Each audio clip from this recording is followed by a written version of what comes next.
এবার ওই জন্য ওখানে বল বাই লেন্থ আর এখানে দেখো এনার্জি বাই এরিয়া, দুটো একটা দেখো উপর নিচে কাটাকাটি করলে একটা একটা রূপান্তর হয়ে যাচ্ছে, কিন্তু যেভাবে এক্সপ্রেস করা হয় সেভাবে বললে দেখো আমরা ইউনিটটা কিন্তু সেম পাচ্ছি না, এইভাবে বলা হয়।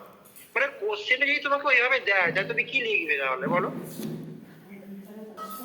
তখন স্যার আপনারটাই লিখতে হবে। হ্যাঁ, মানে কোশ্চেন ওটাই আসছে যে ডাইমেনশনে কিন্তু এককটা ভিন্ন, কিন্তু তুমি নিজে বলো না যে ডাইমেনশন যদি এক হয় তাহলে একক কি ভিন্ন হতে পারে? না না স্যার, ওইটাই দেখছিলাম আমি। হ্যাঁ, প্রত্যেকে একটা খটকা লাগছিল ওইটাই। ঠিক আছে, আর কারো কিছু এখানে লেখা হয়েছে? লেখা হয়েছে? আচ্ছা, এবার দেখো আমি এদের এক্সপ্রেশন কি হবে, এই অ্যাডিটিভ ফোর্স বা অ্যাডিটিভ ওয়ার্ক, কোহেসিভ ফোর্স বা কোহেসিভ ওয়ার্কের এক্সপ্রেশন কি সেটা জানার জন্য দেখো আমি একটা একটা ম্যাথ করবো, দেখা যাক কি করি। আমি দেখো এরকম লিখছি যে কনসিডার টু, আমি প্রথমে two different kinds of molecule consider করছি, বুঝলে? কনসিডার টু different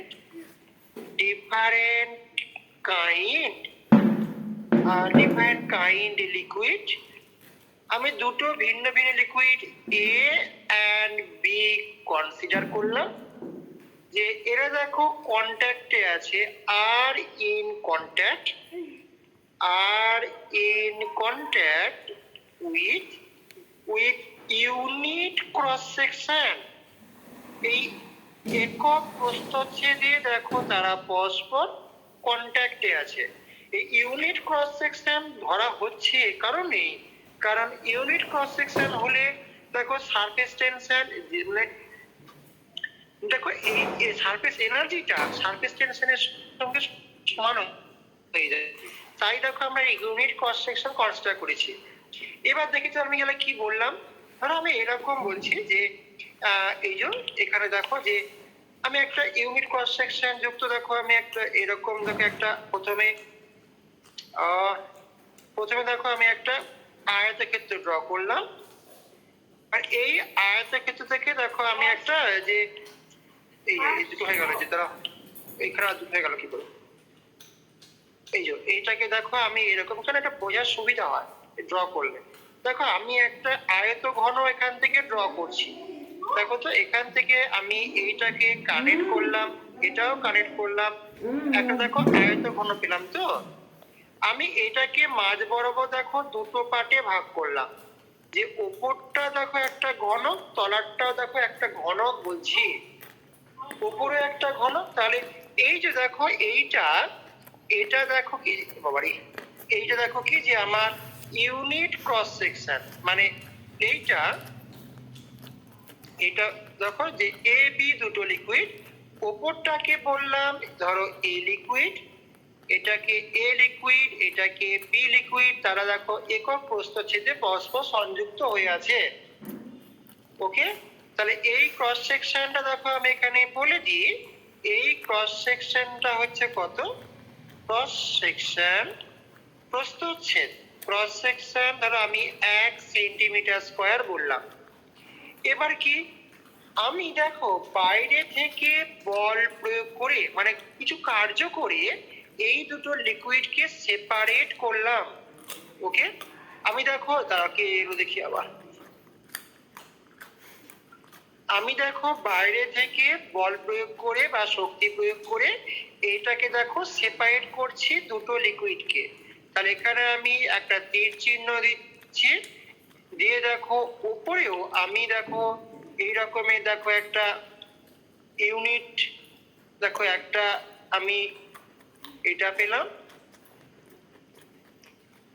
এটা দেখো একটা লিকুইড, এটা কোন লিকুইডটা, এটা দেখো এ লিকুইডটা।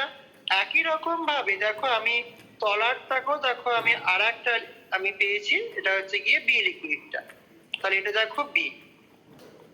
তাহলে বলো তো দেখো এই সিচুয়েশনে অ্যাকচুয়ালি কি হলো, দেখো যখন আমি দেখো এখানে এই সারফেসটা দেখো এক্সট্রা দেখো তৈরি হলো, কারণ উপরের এ লিকুইডটা দেখো এ এবং বি লিকুইডের ইনিশিয়াল কন্ডিশনে একটা কমন সারফেস ছিল, যেটা কিনা দেখো মার্ক করেছি।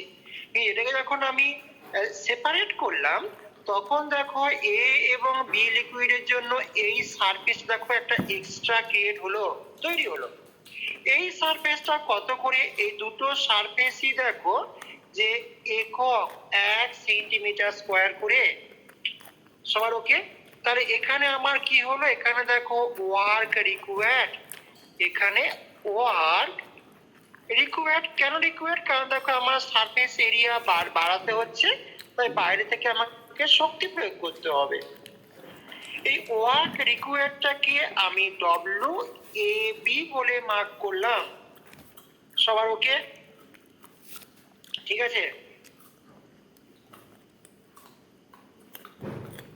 ছবিটা আঁকো, দিয়ে তারপর আসছি। সবার হয়েছে ছবিটা? স্যার এই জায়গাটা একবার একটু বলবেন? মানে আমি দুটো লিকুইড এ বি, দুটো ডিফারেন্ট লিকুইড, তারা দেখো যে একক প্রস্থচ্ছেদে পরস্পর সংযুক্ত বা কানেকশনে আছে, সেখান থেকে আমি বাইরে থেকে শক্তি প্রয়োগ করে ওই দুটো লিকুইডকে পৃথক করলাম। তাহলে এই পৃথক করতে গেলে আমাকে বাইরে থেকে শক্তি প্রয়োগ করতে হলো। এই যে শক্তি প্রয়োগ করতে হলো, এর মান কত সেটাই আমি বার করব। ঠিক আছে? স্যার ঠিক আছে। এবার দেখো তো ভালো করে দেখো পিকচারটা। এখানে দেখো যে পার্টিকেল গুলো আছে, সেই পার্টিকেল গুলো তো এ লিকুইড তার নিজের দিকে একটা অ্যাট্রাক্ট করছে, যেটাকে দেখো আমরা এ লিকুইডের সারফেস টেনশন বলবো। ঠিক সিমিলারলি এখানে এই যে লিকুইডটা ভালো করে দেখো, এই লিকুইডটাকেও দেখো আবার এই বি লিকুইড, মানে এই মলিকুলটাকে বি লিকুইড আবার তার নিজের দিকে একটা দেখো বল প্রয়োগ করছে, যেটাকে আমরা তার সারফেস টেনশন বলবো। তাহলে এই মলিকুলটা দেখো একটা নিট রেজাল্ট্যান্ট ফোর্স ফিল করছে, যেটাকে দেখো আমি গামা এ বি বলে মার্ক করছি।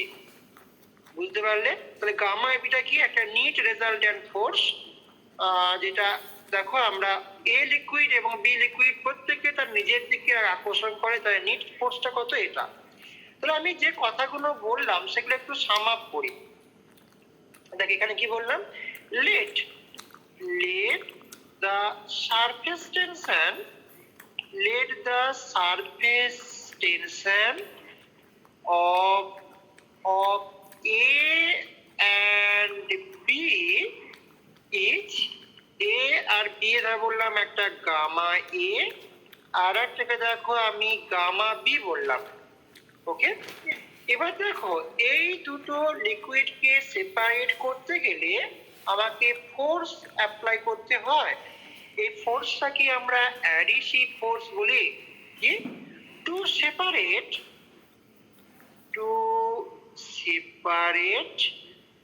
the two liquid,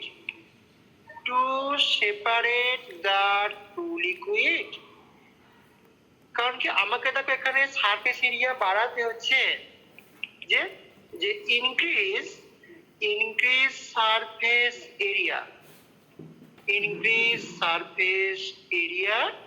কি হয়, ফোর্স মাস্ট বি অ্যাপ্লাইড। তোমাকে বাইরে থেকে ফোর্স অ্যাপ্লাই করতে হবে, যেহেতু আমি সারফেস এরিয়া বাড়াচ্ছি। এইটা কি আমরা অ্যাডিসিভ ফোর্স বা অ্যাডিসিভ ওয়ার্ক বলে থাকি। It is called adhesive, adhesive force or adhesive work. এটা কি আমরা অ্যাডিসিভ ফোর্স বা অ্যাডিসিভ ওয়ার্ক আমি বলবো। এটা কি আমি সিম্বলাইজ করছি ডব্লিউ সাফিক্স এ বি বলে। এর মান কত হয় দেখো, এই অ্যাডিসিভ ফোর্সের মান এ gamma A B, W A B কত, ফাইনাল কন্ডিশনে কত এনার্জি মাইনাস ইনিশিয়াল কন্ডিশনে, মানে আমি এখানে ফাইনাল মাইনাস ইনিশিয়াল করে দিই, তাহলে পরে সুবিধা হবে। এটা দেখো ফাইনাল মাইনাস ইনিশিয়াল বিয়োগ করে দিলেই দেখো আমি ওই ফোর্সের ম্যাগনিটিউড কত পাবো। ফাইনাল কন্ডিশনে কি পেয়েছি, দেখো এর টেনশন, যেহেতু দেখো ইউনিট এরিয়া সারফেস এনার্জিটাই তার সারফেস টেনশনের সঙ্গে সমান, তাহলে gamma A plus gamma B initial কন্ডিশনে দেখো কত ছিল গো, গামা এ বি। তাহলে এইটাই দেখো আমার এক্সপ্রেশন কিসের, যে অতএব ওয়ার্ক অফ অ্যাডিশন বা অ্যাডিশিভ ওয়ার্ক অফ অ্যাডিশন, দেখো ডব্লিউ এ বি সমান gamma A gamma B minus gamma A B. তাহলে এইটাই দেখো অ্যাডিশিভ ওয়ার্কের এক্সপ্রেশন আমার কাছে। যদি দেখো gamma A gamma B R gamma A B এই তিনটের মান আমার জানা থাকে, তাহলে আমি অ্যাডিশিভ ফোর্সটাকে ক্যালকুলেট করতে পারবো, যে if gamma A gamma B gamma A B এগুলো আর নোন, যদি নোন থাকে যে ম্যাগনিটিউড অফ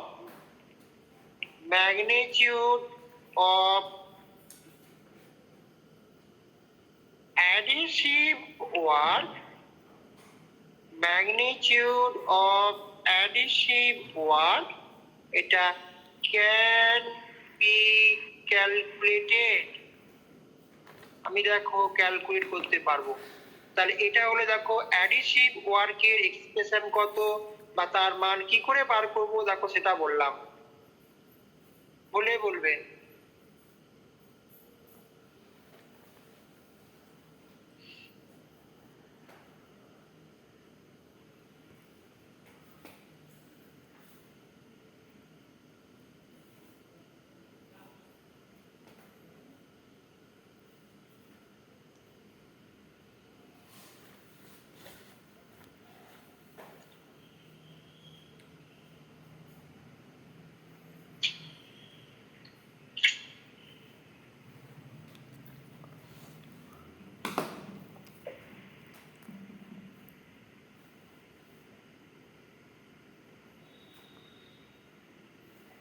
সবার হয়েছে?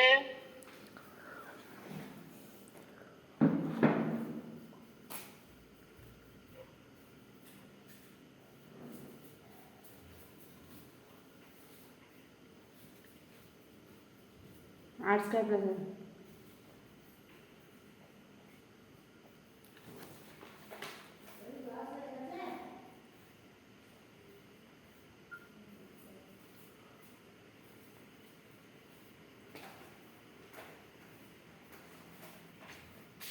হয়েছে? এবার আমরা কোহেসিভ ওয়ার্কের ম্যাগনিটিউড কত বার করব, তাই দেখো আমি এই একই পিকচারকে আমি ইউজ করছি ওই দিকে। তাহলে এর জন্য কোহেসিভ ওয়ার্কটা আমাকে similar kinds of molecule consider করতে হবে। তাই দেখো এইদিকে এটাকে আমি লিখে আমি দুটো মলিকিউল বা লিকুইডকে দেখো একই কনসিডার করছি। ভালো করে দেখো, এখানে উপরেরটাও বললাম এ, তলারটাকেও বললাম এ, মানে এটাও এ লিকুইড এটাও এ লিকুইড। তাহলে বলো তো, তাহলে এখানে দেখো যে ওয়ার্ক রিকোয়ার্ড সেটাকেও দেখো আমি ডব্লিউ এ এ বললাম, তুমি বি লিকুইড নিতে পারতে, তাহলে ডব্লিউ বি বি লিখতে। তাহলে এখানে দেখো ফোর্সের ম্যাগনিটিউড তাহলে কি হতে হবে, উপরের দিকে দেখো এ লিকুইড থাকার জন্য ওইদিকে সারফেস টেনশন গামা এ অ্যাক্ট করছে, আর এই মলিকিউলের উপর নিচের দিকেও দেখো আমরা গামা এ পাচ্ছি। তাহলে ওই পার্টিকেলটা নিট রেজাল্ট্যান্ট ফোর্স, যেটাকে দেখো আমি গামা এ এ বললাম। সবার ওকে? দেখো এটা নিট রেজাল্ট্যান্ট ফোর্সটা দেখো গামা এ এ, কারণ এদিকেও দেখো এ আছে। তাহলে এই সিচুয়েশনে আমার কোহেসিভ ফোর্স কত হবে বা কোহেসিভ ওয়ার্ক কত হবে, দেখো এই সিচুয়েশনে তাহলে আমি কোহেসিভ ওয়ার্কের মান কত পাবো, দেখো কোহেসিভ ওয়ার্ক, অতএব কোহেসিভ ওয়ার্কটাকে দেখো আমি ডব্লিউ এ এ বলছি। এখানেও দেখো তাহলে ফাইনাল কন্ডিশনের মান কত, মাইনাস ইনিশিয়াল কন্ডিশনের মান কত? ফাইনাল কন্ডিশনে কি পাবো গো? দেখো উপরেরটাও গামা এ, তলারটাও দেখো গামা এ, আর ইনিশিয়াল কন্ডিশনে গামা এ এ বলতে পারবে? এটা দেখো 2 গামা এ এর মান কত হবে? গামা এ এর মান কত বলো, কেউ বলতে পারবে?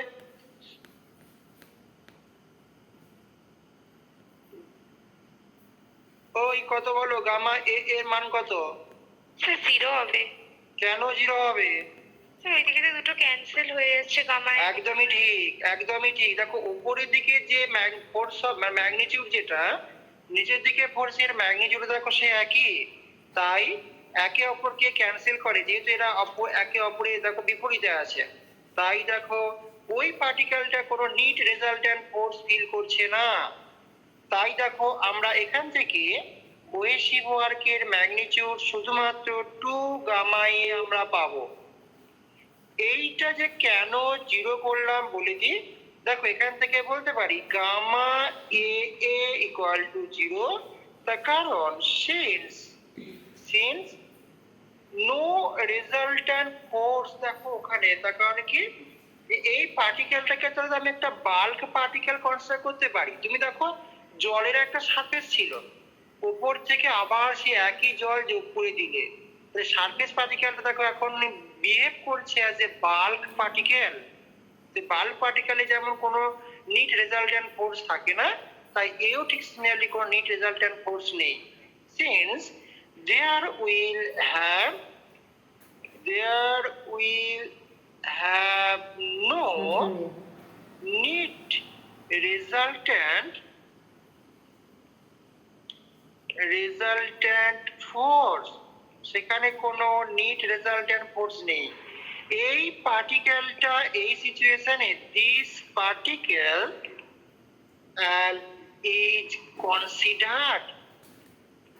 is considered as a bulk particle, মানে জলের মধ্যে যে পার্টিকেল গুলো থাকে, মলিকুল গুলো থাকে, তারা কিন্তু কোনো সারফেস টেনশনের মান থাকে না।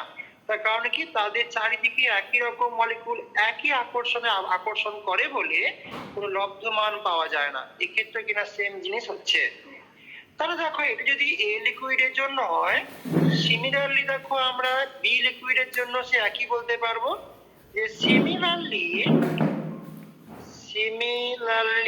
For B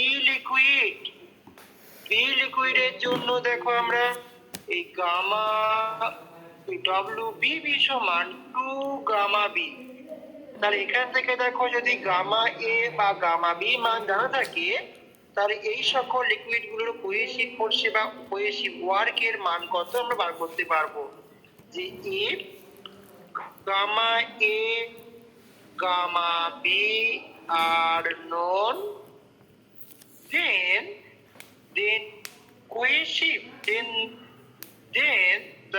magnitude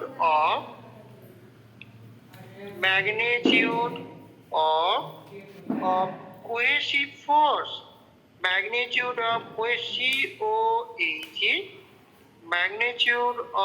cohesive force দেখো of two liquid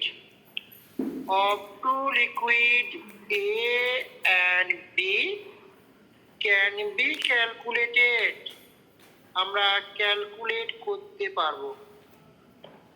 তাহলে এই হচ্ছে দুটো ফর্মুলা, তোমাদের মনে রাখতে হবে, কারণ এগুলো অ্যাপ্লিকেশন বেশ ভালো, আমি অনেক জায়গাতেই অ্যাপ্লাই করব।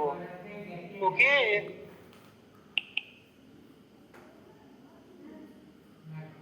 এই যে টপিকটা আপাতত বললাম, এই টপিকের উপর বেস করে 2-3টে মাত্র প্রবলেম আছে, সেগুলো একটু দেখবে। আমি 10 ইয়ার্স, যারা 10 ইয়ার্স দেখো হাতের কাছে আছে, সেখান থেকে এগুলো মার্ক করে নিতে পারো। এই ক্যালকাটা ইউনিভার্সিটি দেখো 2003 সালের এই 3-এর সি দেখো আছে, 2013 সালের দেখো 6-এর এর কোশ্চেন দেখো আছে, আর বিইউ এই কারেন্ট ইয়ার 2023-এর দেখো 3 দেখো আছে। তাহলে এইগুলো একটু 10 ইয়ার্সটা ফলো করলে এই টাইপের প্রবলেমগুলো তোমরা করতে পারবে।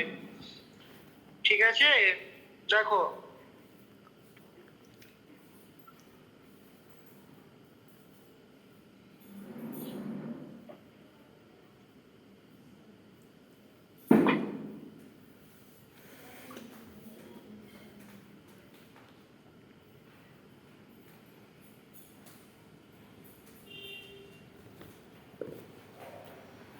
সবার ওকে?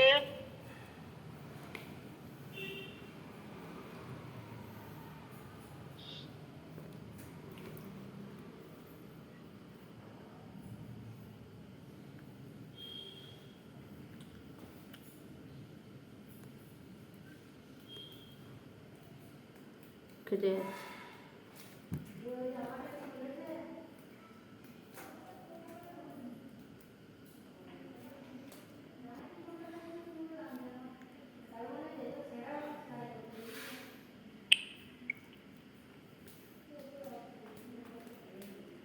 এগুলো সব হয়েছে? না স্যার। বেশ, এদিকে তাড়াতাড়ি করে নাও।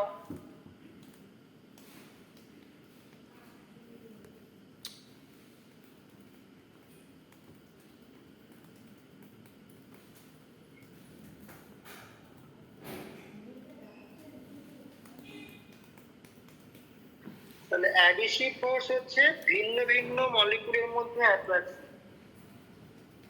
গ্লাস সারফেস মানে কাঁচের বোতলে বা কাঁচের গ্লাসে যে ওয়াটার মলিকুল গুলো আটকে থাকে সেটা সম্পূর্ণ অ্যাডিসিভ ফোর্সের জন্য।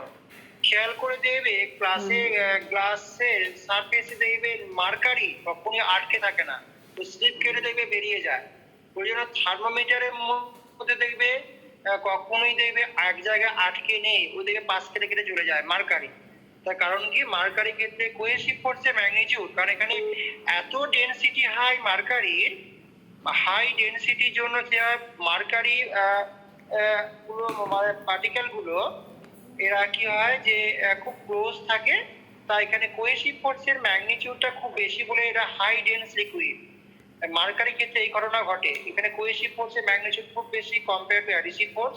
কিন্তু ওয়াটারের ক্ষেত্রেও তাই, ওয়াটারের ক্ষেত্রে কোহেসিভ হার্ডিয়ার বন্ডিং এর জন্য কোহেসিভ ফোর্সের ম্যাগনিটিউড খুব বেশি হয়ে যায়। তাই মলিকুলগুলো কাছাকাছি থাকে বলে দেখো সাধারণ তাপমাত্রা এদের বয়েলিং পয়েন্ট খুব বেশি বলে এরা লিকুইড অবস্থায় থাকে। কিন্তু অন্যান্য যেমন দেখো H2S এদের ক্ষেত্রে কিন্তু কোহেসিভ ফোর্সের ম্যাগনিটিউডটা খুব কম। সব এই পর্যন্ত হয়েছে? এবার আমি একটা নতুন ঘটনায় আসি। আমি দেখো একটা গ্লাস সারফেসে দুটো ভিন্ন ভিন্ন লিকুইড নিচ্ছি। যেমন দেখো আমি এরকম বললাম যে আমি দেখো এটা গ্লাস সারফেস, এটাও দেখো একটা গ্লাস সারফেস, এটা বলছি আমি একটা কাঁচের তল গ্লাস সারফেস, এটাও দেখো গ্লাস সারফেস। এবার যদি আমি গ্লাস সারফেসে ওয়াটার নিই, এখানে যদি ওয়াটার নেওয়া হয়, ওয়াটারটা দেখা যায় কিনা যে এইরকম ভাবে দেখবে থপাস করে বসে যায় এবং একটা স্প্রেড দেখবে হয়ে যায়। দেখো এটা ওয়াটার দেখো এরকম ভাবে স্প্রেড হয়ে গেছে। কিন্তু যদি গ্লাস সারফেসে একটা মার্কারি নাও, সেই মার্কারিটা দেখবে এরকম একটা গোলাকার ড্রপলেট হিসাবে থাকে, এটা দেখো একটা মার্কারি। তাহলে দেখো কি বললাম এখানে যে ওয়াটার স্প্রেড করে যায়, ছড়িয়ে যায় বা ভিজিয়ে দেয় গ্লাস সারফেসকে। Water spread, water spread or wet ভেজায়, wet the glass surface, water spread করে বা ভিজে, এই কথাটা স্প্রেড বা ওয়েট। কিন্তু মার্কারি দেখো কি হয়, এটা স্প্রেডও করছে না বা ভিজিয়েও দিচ্ছে না। যদি ভিজিয়ে দিত তাহলে কি হতো যে গ্লাস সারফেসের উপর দেখবে বিশাল একটা কন্টাক্ট এরিয়া অনেকটা বেশি হতো, মানে অনেকটা এরিয়া জুড়ে তারা মার্কারিটা গ্লাস সারফেসকে স্পর্শ করে থাকতো। তাহলে এখানে বলতে পারি মার্কারি দেখো ডাজ নট স্প্রেড বা wet or spread or spread the glass surface. তাহলে দেখো একটা লিকুইড অন্য একটা পৃষ্ঠে বা সলিড পৃষ্ঠে দেখো স্প্রেড করতে পারে বা ভিজতে পারে বা কেউ কেউ পারে না, ডাজ নট, ওয়েট লিখবো বলে কি লিখলাম, তা ওয়েট হবে, হ্যাঁ ওয়েট। তাহলে এ দেখো ভেজাতে পারছে না কিন্তু এ পারছে। তাহলে কোন সিচুয়েশনে একটা লিকুইড অপর গ্লাস সারফেসকে ওয়েট করতে পারবে কি পারবে না, বা পারলে কন্ডিশনটা কি, সেটা আমরা এই কি অ্যাডিশিভ ওয়ার্ক এবং কোহেসিভ ওয়ার্ক যে দুটো মান আমি বার করে এলাম, এদের ম্যাগনিটিউড থেকে আমরা ইজিলি বলতে পারবো। তাহলে আমি কি বললাম, দেখো এখানে এই কথা বলছি যে ওয়েদার এই লিকুইড, কোন একটা লিকুইড, সেটা ওয়াটার না মার্কারি, যেটা কোন একটা সারফেসকে স্প্রেড করবে বা সারফেসকে ভিজিয়ে দেবে কি দেবে না, সেটা টোটালি ডিপেন্ড করে। বাট আমরা জানতে পারি এই অ্যাডিশিভ ওয়ার্ক কোহেসিভ ওয়ার্কসের ম্যাগনিটিউড থেকে। তাহলে কি বললাম, whether a liquid is spread or wet, or wet the surface of another kind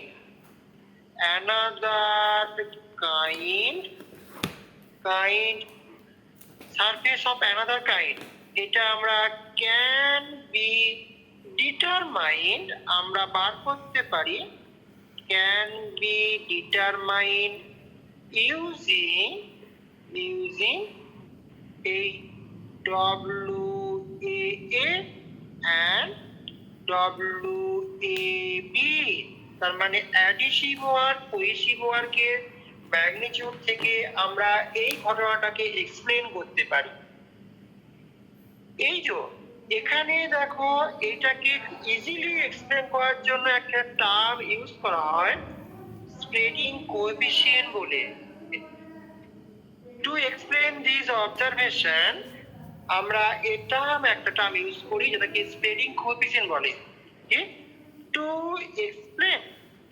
to explain this observation, যে সে ভেজাবে কি ভেজাবে না, we used a term, আমরা একটা টার্ম ইউজ করি যেটাকে বলা হয় called spreading coefficient, SPREADING, spreading coefficient বলে। স্প্রেডিং কোএফিসিয়েন্ট টার্মটা ভীষণ ইম্পর্টেন্ট। কাকে স্প্রেডিং কোএফিসিয়েন্ট বলে? এই স্প্রেডিং কোএফিসিয়েন্ট হচ্ছে তোমার কি এই অ্যাডিশিভ ওয়ার্ক আর কোহেসিভ ওয়ার্কের যে ডিফারেন্সটা, মানে অ্যাডিশিভ WAB আর WAA বা WBB, এদের যে পার্থক্যটা সেটাকে আমরা স্প্রেডিং কোএফিসিয়েন্ট বলে থাকি। যে ইট ইজ দ্য ডিফারেন্স, এটা কি, যে it is the difference between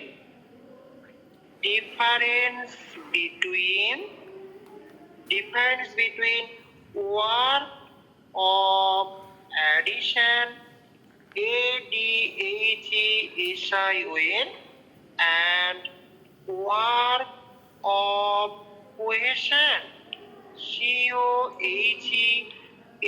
COHESION of two different species যারা কিনা পরস্পর কন্ট্যাক্টে আছে, of two different species।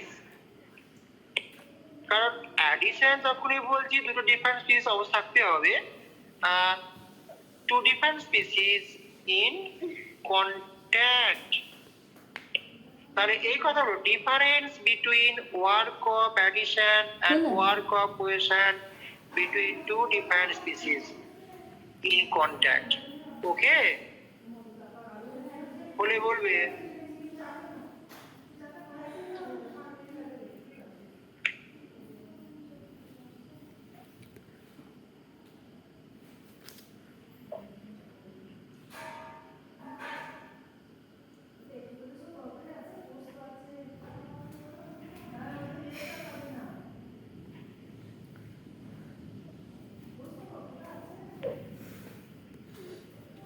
হয়েছে?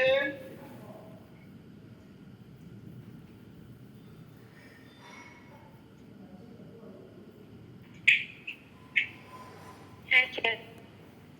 এটাকে সিম্বলাইজ করা হয় কিভাবে বলতো? যে স্প্রেডিং কোএফিসিয়েন্টকে এভাবে বলা হয় যে it is symbolised by SYMBO LYACD symbolised by, দেখো এই ক্যাপিটাল এস লিখে সাফিক্সে B/A লেখা হয়। এটার মানে কি? এই B/A মানে হচ্ছে যে এর সারফেসে বি এর স্প্রেডিং কোএফিসিয়েন্ট কত। মানে এটার মানে হলো যে spreading coefficient SPREADING spreading coefficient of B on A surface, মানে এর সারফেসে বি স্প্রেড করবে কি করবে না সেটাকে আমরা এই স্প্রেডিং কোএফিসিয়েন্ট দিয়ে বলছি। তাহলে এটা খুব ইম্পর্টেন্ট। B/A মানে এ এর সারফেসে বি কত, এটাকে তাহলে কি বলবো? অতএব দেখো SB/A এটাকে বলা হয় WAB মাইনাস, দেখো এ সারফেসে বি, এখানে কিন্তু লিকুইডটা বি আর সারফেসটা কার? এ হচ্ছে, সারফেসটা হচ্ছে এ এর। তাহলে বি লিকুইডটা দেখো সে স্প্রেড করবে না, আমরা দেখো অ্যাডিশিভ ওয়ার্ক মানে WAB, আর কোহেসিভ ওয়ার্ক কার হবে গো? এ এর না বি এর? কার ধরবো বলো এখানে? কোহেসিভটা কার হবে?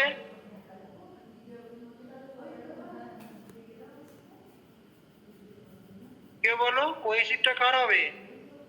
এ লিকুইড এ না বি এর? বাস বাস।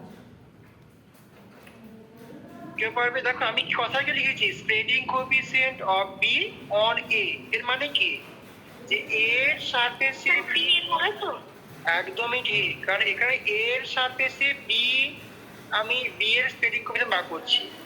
তাহলে এখানে লিকুইডটা কিন্তু অ্যাকচুয়ালি বি, এটা হচ্ছে একটা সারফেস মানে এর সারফেস। তাহলে এর সারফেসে বি লিকুইডটা যখন আইলো তাহলে অ্যাডিশিভ ওয়ার্ক এবি হলো, আর কোহেসিভ ওয়ার্কটা কিন্তু বি লিকুইড যেটা বার করবো, তাই ডব্লিউ এখানে আমি বি বি লিখবো। বুঝতে পারলে? তাহলে এদের মান কত গো? দেখো WAB এর মান দেখো, একটু আগে আমি gamma A plus gamma B minus gamma AB লিখেছিলাম, আর WBB এর মান কত দেখো, একটু আগে দেখবে 2 গামা বি দেখো বলেছিলাম। তাহলে বিয়োগ করে দিলে দেখো আমরা gamma A minus gamma B minus gamma AB পাই। তার এখান থেকে দেখো spreading coefficient of B on A surface, এটা দেখো gamma A minus gamma B, এখানে একটা ব্র্যাকেট দিয়ে দেখো আমি এটাকে গামা এ বি, তাহলে এটাই হচ্ছে দেখো স্প্রেডিং কোএফিসিয়েন্টের এক্সপ্রেশন। স্প্রেডিং কোএফিসিয়েন্টের মান কত হবে তুমি দেখো এখান থেকে বার করতে পারবে। এবারে দুটো কন্ডিশন এখান থেকে আসবো, করে নাও।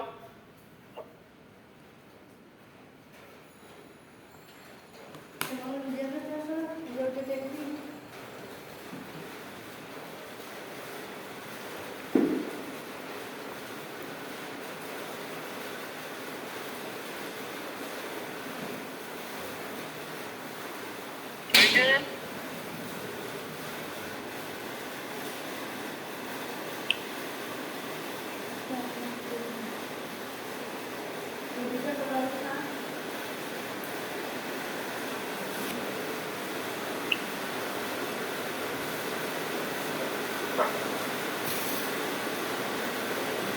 তো ঠিক আছে?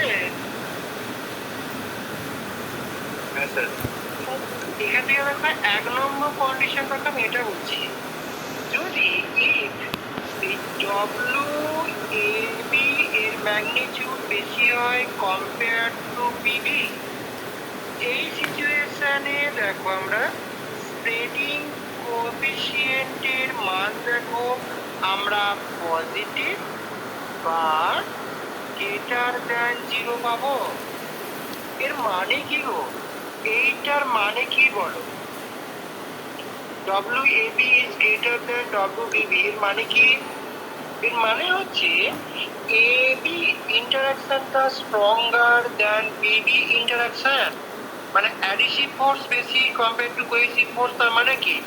যে অ্যাডিশিভ ফোর্স মানে AB এর ইন্টারাকশনটা স্ট্রং কম্পেয়ার টু BB। তাই দেখো আমরা এটা পাই। তাহলে এর মানে হচ্ছে দেখো that means এই AB interaction is stronger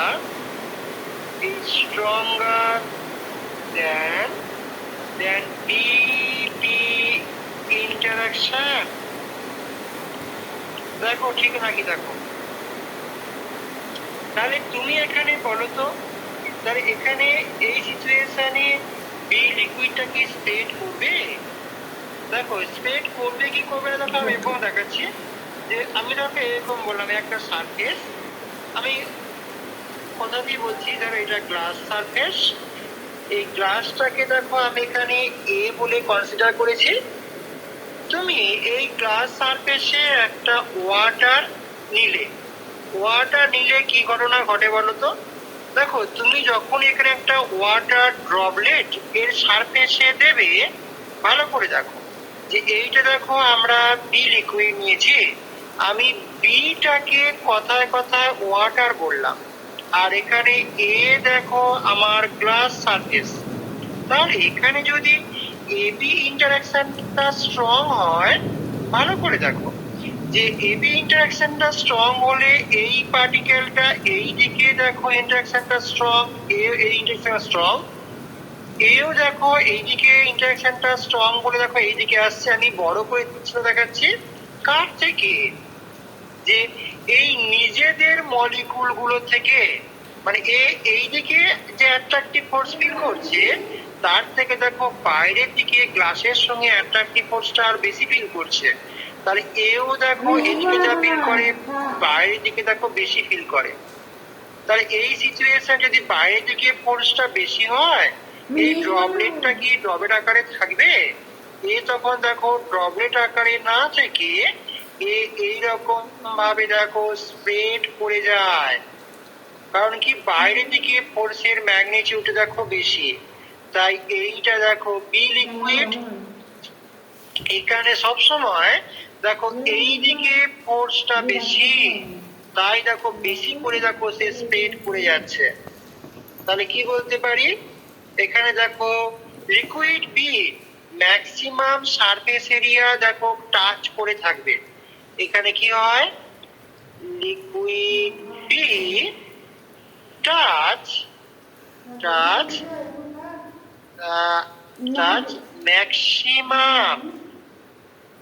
maximum surface area. এই আরামবাগের দিকে কারা আছে গো? মেঘ ডাকছে? আমি ঘর থেকে শুনতে পাচ্ছি ওই কোনের দিকে খুব মেঘ ডাকছে। কেউ আছো? স্যার আমাদের এখানে খুব মেঘ ডাকছে। আর স্যার নেটওয়ার্কের আমাদের এখানেও স্যার মেঘ ডাকছে। প্রবলেম মানে হচ্ছে। আমি ঘর থেকে শুনতে পেলাম যে ওই কোণে, মানে আমাদের এই সাইড থেকে যে কোণে আরামবাগ করে সেই দিকে মেঘ ডাকলো আর কি, তাই বললাম। তাহলে এখানে দেখো যে এবি ইন্টারাকশনটা স্ট্রং হলে কি হয়, যে লিকুইড মলিকুল গুলো নিজেদের ইন্টারাকশন অপেক্ষা অপর পার্টিকেলের সঙ্গে ইন্টারাকশনটা স্ট্রং হওয়ার জন্য সে ম্যাক্সিমাম সারফেস এরিয়া টাচ করে থাকে। তাই এই সিচুয়েশনে ওই লিকুইডটা ওই সারফেসকে ভিজিয়ে দেয়। তাই এখানে কথা বলতে পারি সো লিকুইড বি এটা spread, liquid B spread over a surface or weight the surface। তাহলে কোনো একটা সারফেসকে ওয়েট করতে গেলে কন্ডিশন কি কেউ বলো? তাহলে এখান থেকে আমি কি বলবো, একটা লিকুইড কোনো একটা সারফেসকে ভেজাতে পারে কি কি কোন শর্তে বলো, কেউ বলো? যদি স্যার অ্যাডিশিভ ফোর্সটা যদি কোহেসিভ ফোর্সের থেকে বেশি হয়। বেশি হয়, তাহলে তার মানে কি নিজেদের মধ্যে আকর্ষণ অপেক্ষা যদি অপরের সাথে আকর্ষণ বেশি হয়ে যায় তাহলে সে চারিদিকে ছড়িয়ে যাবে, মানে সে ভিজিয়ে দেবে।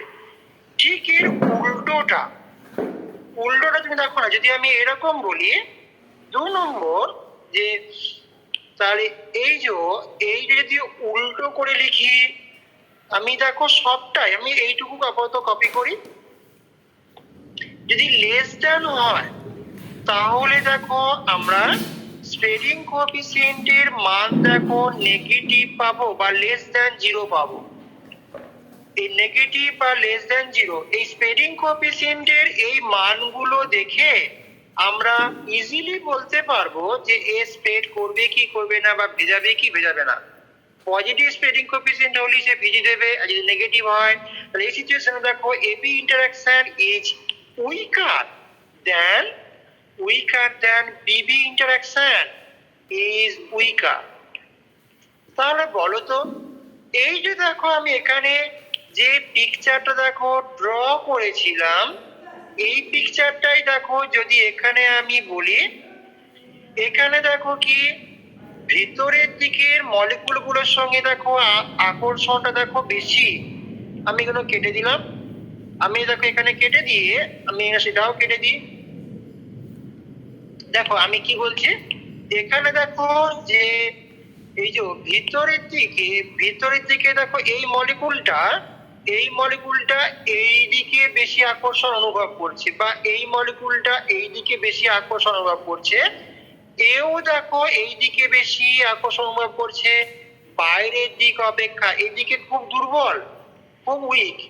তাহলে এইদিকে যদি উইক হয়, এই উইকটাকে ওভারকাম করে সে দেখো গুটিয়ে গুটিয়ে থাকতে চায়, মানে ভিতরের দিকে থাকতে চায়। তার জন্য দেখো এখানে আমি কি পাবো, এইভাবেই দেখো লিকুইডটা এই সারফেসে দেখো থাকতে পারে, মানে মিনিমাম সারফেস এরিয়া দেখো সে টাচ করে থাকবে। তাহলে এইটা দেখো আমরা বি লিকুইড নিয়েছি, এটা হলো বি লিকুইড।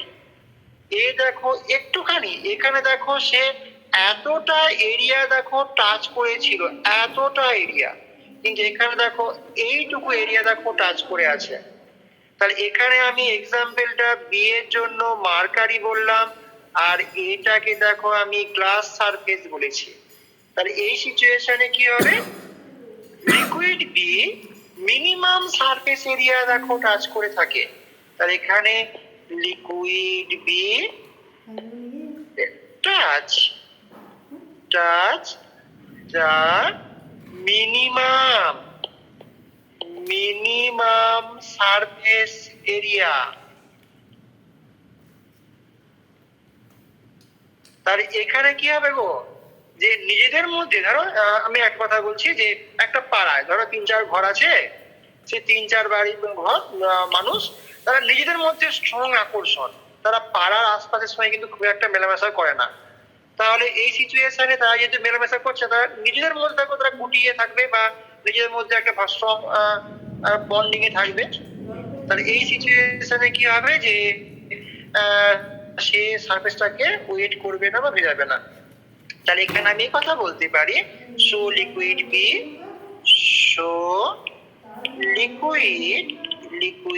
বি এটা দেখো does not spread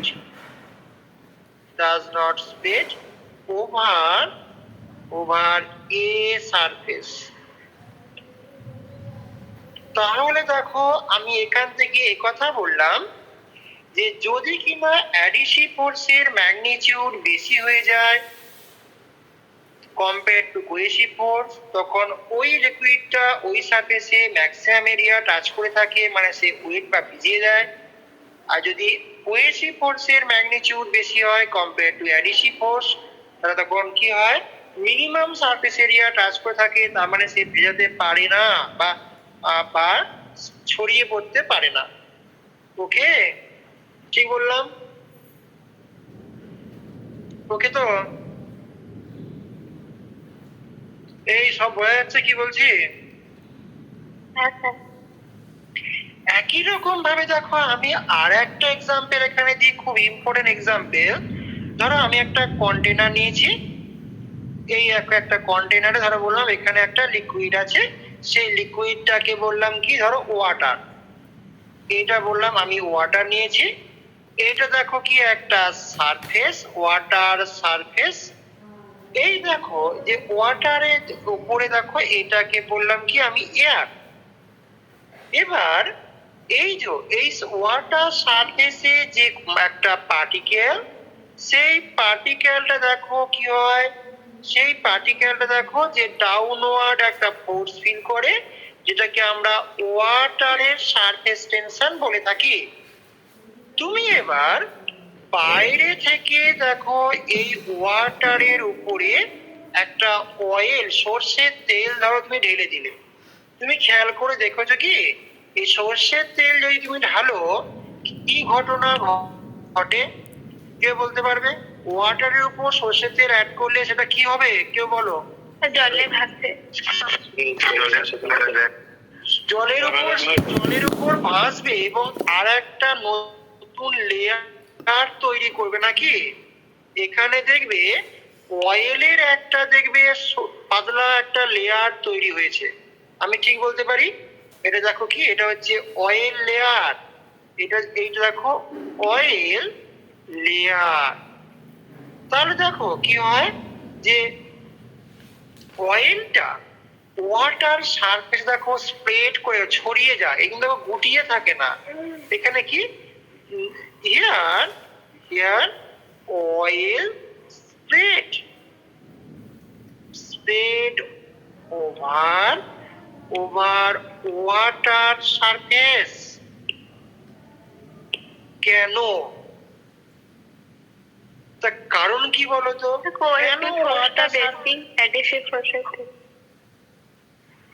আমি এতক্ষণ তাই বললাম, স্প্রেড করলে কি হয় একটু আগে কি বললাম গো? স্প্রেড করলে অ্যাডহেসিভ ফোর্স বেশি হয়। হ্যাঁ, তাহলে এখানে দেখো অয়েলটা স্প্রেড করে যাচ্ছে, কোনো ড্রপলেট আকারে দেখো জলের উপর ভাসে না। তুমি তার মানে কি এখানে দেখো ওয়াটারের সারফেস টেনশন খুব বেশি, সারফেস টেনশন বেশি হওয়ার জন্য দেখো আমি এখানে যে এরকম বলতে পারি যে এখানে দেখো তুমি প্রথমে যখন দিলে এই অয়েল গুলো দেখো এরকম দেখো ড্রপলেট আকারে দেখো প্রথমে থাকবে। এরপর কি হয়, এই অয়েলে দেখো অয়েলের সাথে এই যে এখানে পার্টিকেল গুলো কি হয়, এই সারফেস মলিকুল গুলো জোরে মানে স্ট্রংলি অ্যাট্রাক্ট করে বলে কি হয় যে অয়েল ড্রপলেট গুলো ছড়িয়ে যায়। তাই কি হয়, এইটা হওয়ার পর একটা সময় দেখো আমরা কি যে এখানে একটা লেয়ার পাবো। তাহলে এখানে দেখো আমরা এরকম একটা লেয়ার পাচ্ছি, যে এখানে লেয়ার তৈরি হলো। তাহলে এখানে আমি কথা বলতে পারি যে দেখো যে oil spread over water surface, তার কারণ কি যে বা যেহেতু gamma water is very high, ওয়াটারের সারফেস টেনশনের মানটা খুব বেশি, তাই এটা স্ট্রংলি অ্যাট্রাক্ট করে সারফেস অয়েল পার্টিকেল গুলোকে। তাই কি হয়, অয়েলটা স্প্রেড করে যায়। সো ইট ক্যান স্ট্রংলি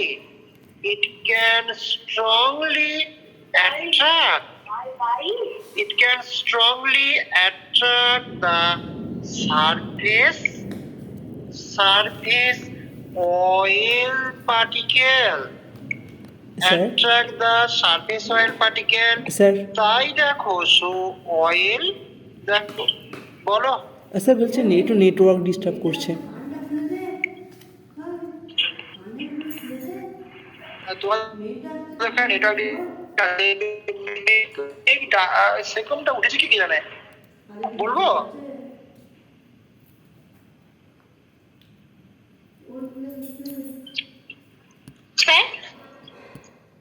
বলো বলছি সারফেসেল তো ইমালসিফাইং এজেন্ট, তাহলে ওইটা যদি এখানে অ্যাড করা হয় তাহলে কি ঘটবে? এখানে মানে মিশে যাবে, মানে সেটা কেন হবে? কোনটা কোনটা?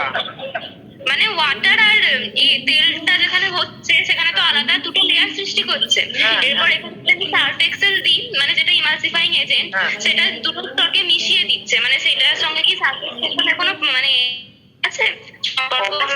অবশ্যই আছে, সেটা আমি এখানে পরের দিকে বলবো। যখন তুমি কোনো একটা সারফেক্ট্যান্ট যোগ করবে, সেটা কিন্তু সারফেস টেন্সের মানটা কমিয়ে দেয়। ওয়াটারে সারফেস টেন্সের মানটা কমিয়ে দেয় গো, আচ্ছা স্যার। বুঝলে? কমিয়ে দেয়। পড়াবো, আমি আসছি, এক্ষুনি পড়াবো, এক্ষুনি না হলে 2-1 ক্লাস হয়তো পরে পড়াবো। আচ্ছা স্যার। তাহলে দেখো, ওয়াটারের উপর অয়েল যোগ করলে অয়েলের উপর যে সারফেস অয়েল পার্টিকেল গুলোকে সারফেস ওয়াটার মলিকুল গুলো স্ট্রংলি অ্যাট্রাক্ট করে বলে এটা দেখো কি হয় যে স্প্রেড করে যায়। তার মানে কি, এখানে অ্যাডিসিভ ওয়ার্ক, মানে oil water adhesive work is stronger compare to oil oil cohesive work, তাই না? তাহলে এখানে কি বলতে পারি যে here water oil adhesive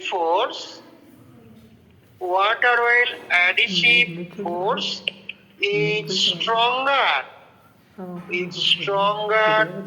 than oil cohesive force. বেশি কিন্তু তুমি যদি এর উল্টোটা করো, এর উল্টোটা মানে কি বলতো ভারত? 300 সামথিং।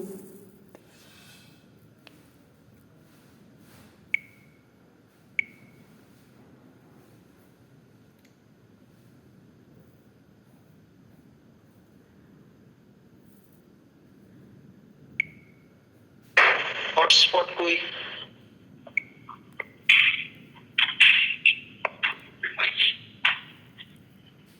এই দেখছো, পাচ্ছ?